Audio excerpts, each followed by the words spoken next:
So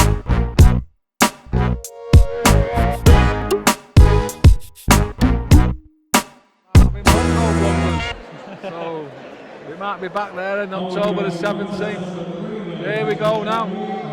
I'm just going to...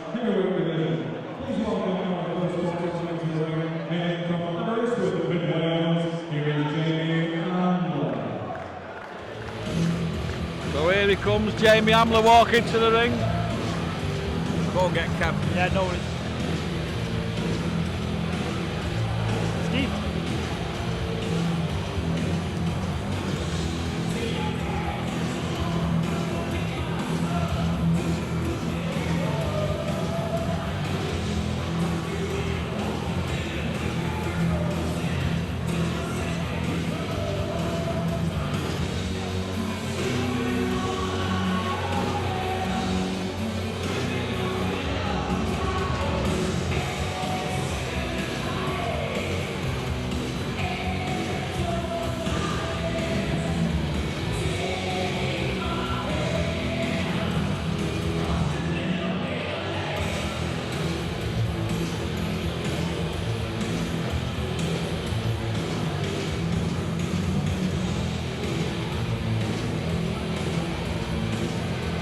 And opposing him, hailing from Denver, presenting Tommy TNT. Time for Tommy TNT, Tatham.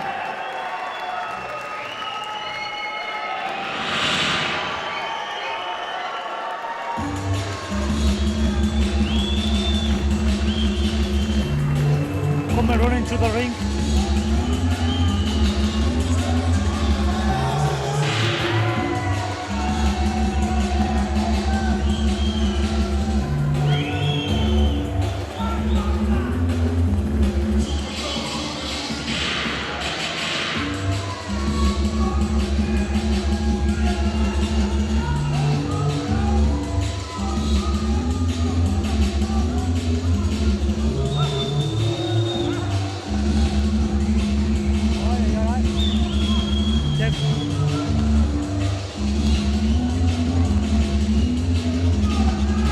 Ladies and gentlemen, contest number 3 is 6 3-minute rounds of boxing in the light heavyweight division. Excuse me 1 second, ladies and gentlemen.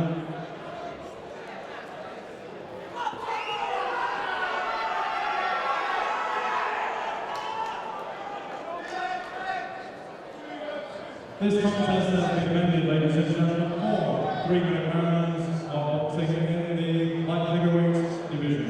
Introducing to you firstly, boxing out of the blue corner, wearing the white collar shorts trimmed with yellow. At the weight he's scale, 12 stone, 13 pounds, 4 ounces. Tonight is his 74th professional contest. He hails from Aberystwyth, Mid Wales, presenting Jamie Showtime Ambler. And opposing him, boxing out of the red corner, wearing the black collar shorts trimmed with silver. At the weight he's scale, 12 stone, 10 pounds. His excellent record rates, 8 contests, 7 wins. 3 of those wins coming by way of knockout, with just a solitary defeat.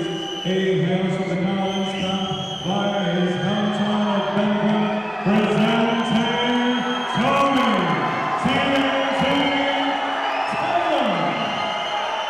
Timekeeper, Gary Barry, and Barry Shortly is in charge of the action. 6 3-minute rounds. Now, we join this in a super middleweight contest, and I've got the honour of actually commentating with a lad I train. So if anybody wants to know anything about Kazim Niaz, text it in while I'm next to him here now. He'll answer it, but then I'll tell you the truth after that. I'm looking forward to this, Kaz, this Tommy Tatham. I've heard a lot about him, but I've not seen much of him. Have you seen much of him in the amateurs? I haven't, Dad. I think he's been injured for a while. The second far back. The super middleweight division's red hot at the moment, with the last night's show in Liverpool with Callum Smith and Rocky Fielding. It's a hot division to be in at the moment. I remember Jamie Ambler boxing up at cruiserweight, light heavyweight. He's down at super middleweight here, and he always gives people a run for the money. He's come out like he's not meaning to just come and make the numbers up tonight, Kaz. He looks like he really wants to come out and stamp his authority on it early doors with his big long jab.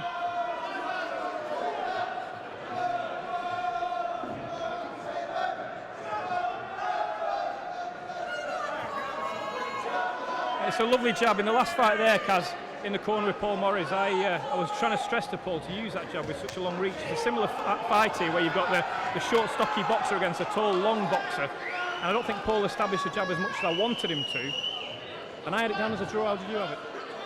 I had it as a draw or a point out of it.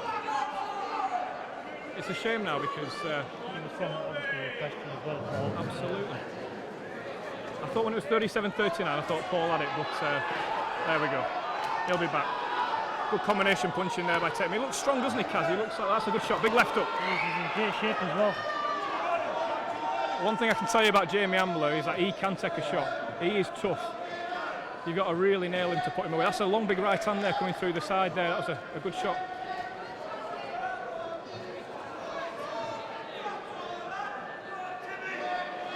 And I can tell you, at home, if you're watching this, it is absolutely red hot in here. It is so hot.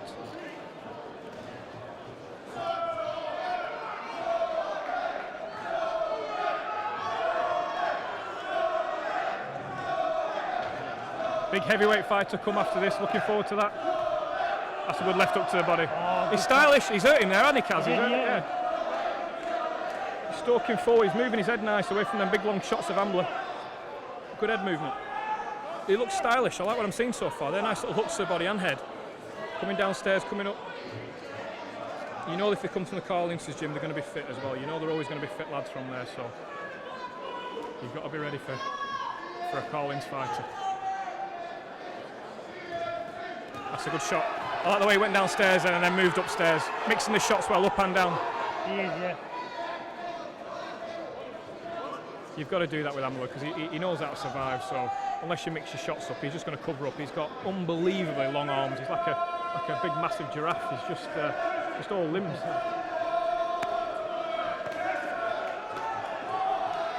You can hear Collins in the corner there shouting Tyson, Tyson, and you can see he's sort of got that style of the little head movement there, rolling side to side. He's Bob on Weaver like him. That's right. The black shorts and the black boots. Maybe he's a bit of a Tyson fan, and Collins is using that to motivate him and get his style. You see, that's very Tyson-esque, isn't it? The bobbing and weaving there. He needs to come back with a shot though. When he comes with that roll there to the side, just then come over the top with a shot just to finish it off. That was a good round.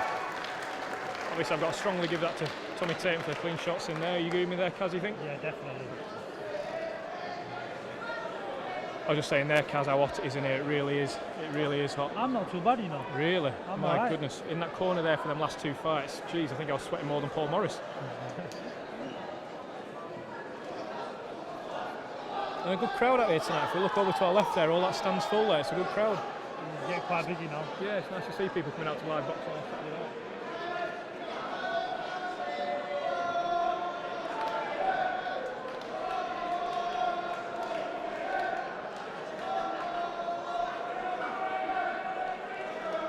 Venue this as well. It's a cracking venue. It used to be very, very, very popular in the amateurs, the Guildhall, and I don't think it's been used for a while. And I think Collins wanted to bring the boxing back here because it's his home patch, if you will. And I think it's a smashing venue for the boxers.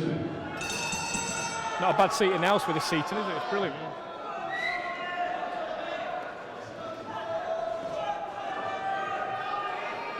Starting as he finished that last round, coming forward.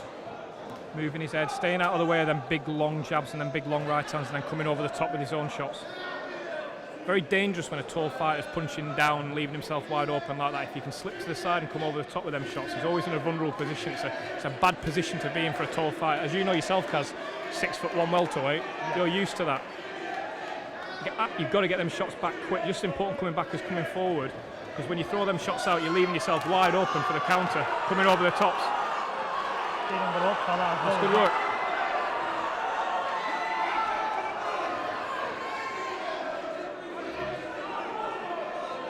It's good work, but he just looked away then when he was throwing that combination. He just kept his eye on him there. He had a few openings there, but he was just looking down at the floor a little bit. That'll come with experience.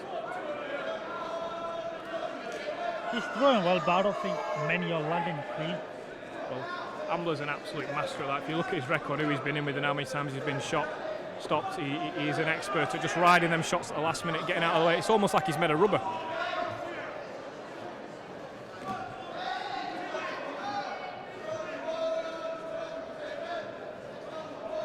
That's good head movement, that was nice.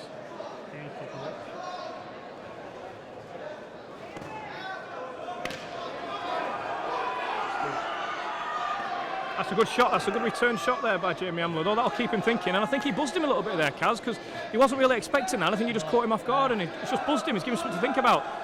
And he's noticed that, Ambler, and he's throwing his own shots back now.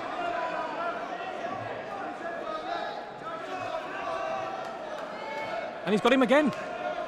Could this swing the other way now, Kaz? I mean, this would be a massive turnaround here. He looked comfortable, and then all of a sudden Ambler's got a bit of confidence, and now he's coming flying. That's a great shot. You know. Sorry for the language. It's getting a bit excited. Can hear another boxer over there, Shane Singleton, a teammate of Tommy Tatham, shouting over there, knock the jab down, come over the top.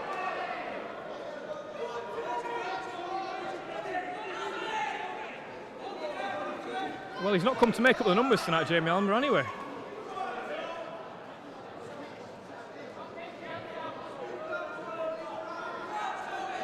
You can hear Shane Singleton with that broad Lancashire accent over there, can't you? Yeah. Shouting advice to his teammate. I think he's looking to get back in September time. Yeah, he's over there. He's moved his seat pretty much ringside there. He's got his teammate there, and he's taking every punch with him. I think Carl Ince is going to read him the right act here. Totally switched off. Got caught by that big right hand. It turned the whole momentum of the fight. Who would he give that round to? You know what? I'm going to give it to Ambler for them clean shots there, because I mean there was about 4 shots in a row there, them right hands, where I actually thought he'd really buzzed him, and Shane there giving us a nod. Yeah, I think he's picked up what we were saying there earlier on. We heard his Lancashire accent, and he's given us a big thumbs up over there. I think the cleaner shots were landed by, what's his name, Ambler, is it? Well, yeah, Jamie Ambler. I mean, Jamie Ambler's been around for years, and I thought Tommy looked comfortable, and then I think he just switched off, maybe too comfortable, got caught with that big right hand, and it's just changed the fight. Because Jamie Ambler now has got a sign of confidence there, and he looks like to be enjoying himself. He's in the corner over there, he's smiling, he's laughing. He came out with his TMT top on.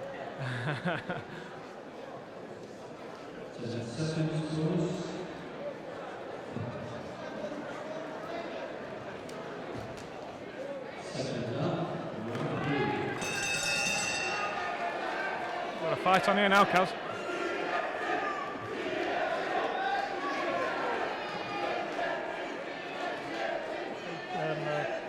TNT just needs to use his jab a lot more.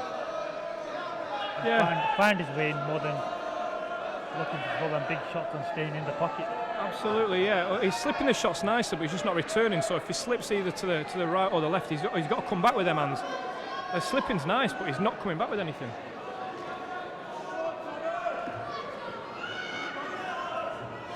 Now that's where he's got to work now. He's got to keep him there, not step back, step forward. Can't step out of range with Jamie Ambler because he'll catch you on the way out.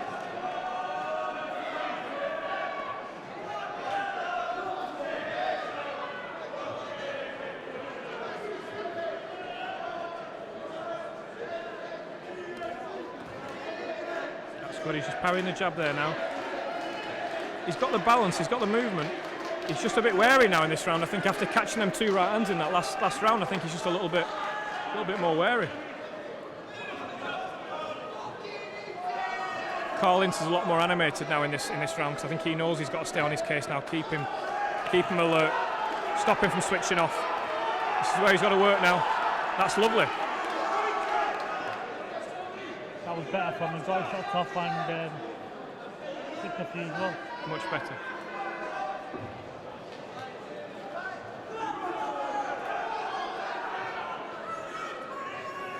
Better round here if you're in the Tommy Tatham corner. But is Ambler saving himself for the last minute again? Off he goes again, coming forward, and big straight shots. It's dangerous when he lets some hands go.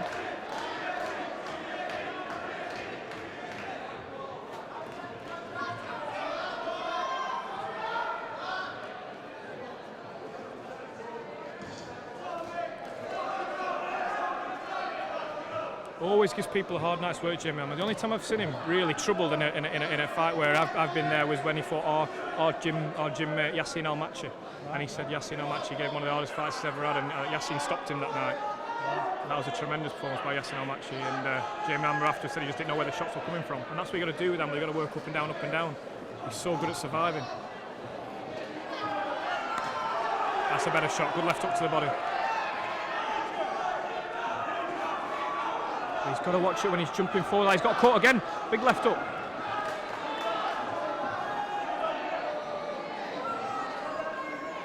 This might be a tactic from Jamie Ambler tonight to go in the last minute, but he's caught him there as he's coming forward. This time it's Tommy Tatham who's caught him in the last half of the round. Last 10 seconds. There we go. Much better there.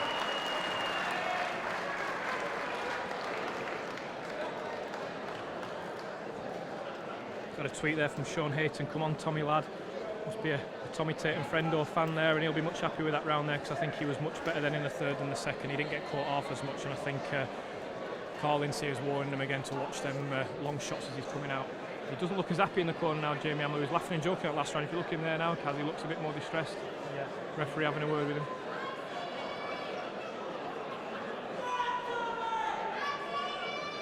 So what's next for Kazim Niaz? I mean, obviously I know, but you want to tell them at home what's next for you? Hoping to get out in August time, 8-rounder, and then we'll speak to Steve earlier, fighting for the WBC Youth title in October against another local lad, Admiral Fazy. That's going to be a great fight for the area, two Blackburn lads, isn't it? Yeah, it'd be a great fight, that.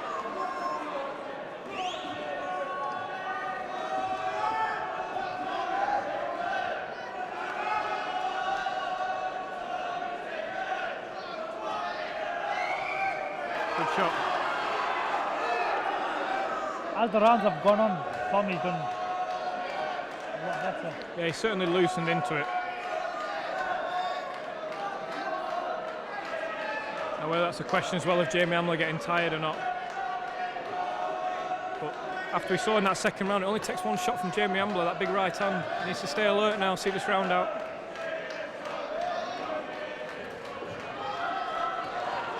They're good shots, side to side.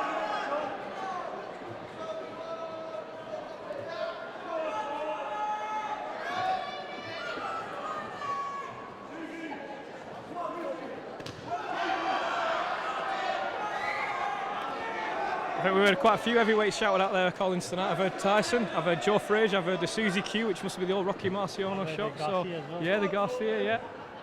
It's a great way of just giving a fighter just that simple little word to remember something that you've been doing in the gym.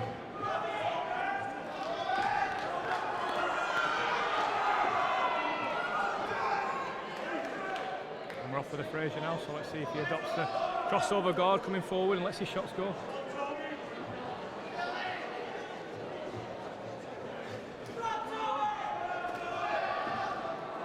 Just a little lead jab there, just to get himself inside, and he did that twice there, but didn't let his shots go, so he just needs to work himself and then let his hands go.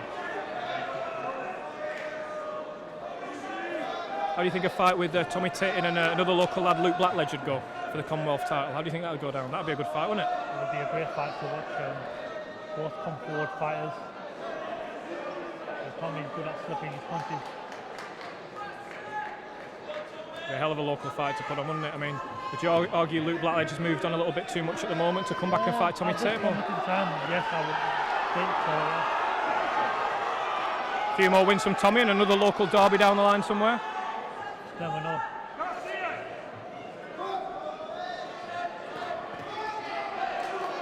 Would we say on the undercard of Kazim Niaz AJ, or would Luke not be happy about saying that? Eh? Would we say that to Luke? Yeah. I think that'd be a great fight, but I don't think Tommy's quite ready for someone like Luke Blackledge just yet. I think he needs a bit more experience. I think Luke's just a bit too all-round at the moment for someone like Tommy Tatham. But certainly down the line with a bit of experience. He's strong, he's fit, he's got the balance, he throws at nice shots, and he'll learn a lot from a fight like this tonight.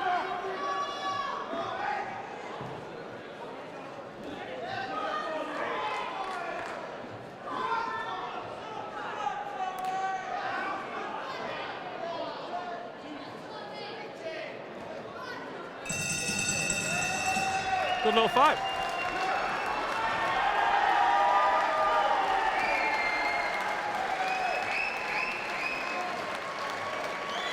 How have you scored that, Kevin?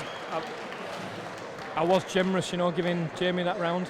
I'll, you know, obviously I'll stick with that and say 3-1. Yeah, I'll head that way, but I wouldn't be surprised at all if it was, you know, 4-0, you know, in terms of rounds.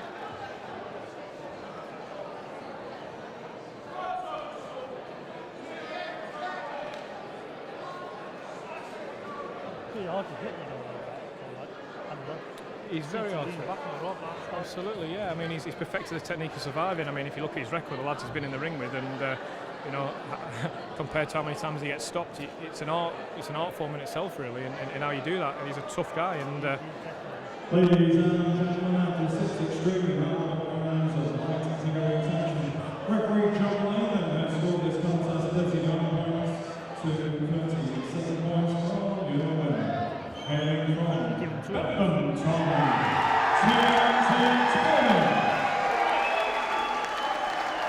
and now second, as always, from the highly dangerous Ambler. What's it called? Passo's going to commentate on this one. Given the build-up into it there, it's difficult to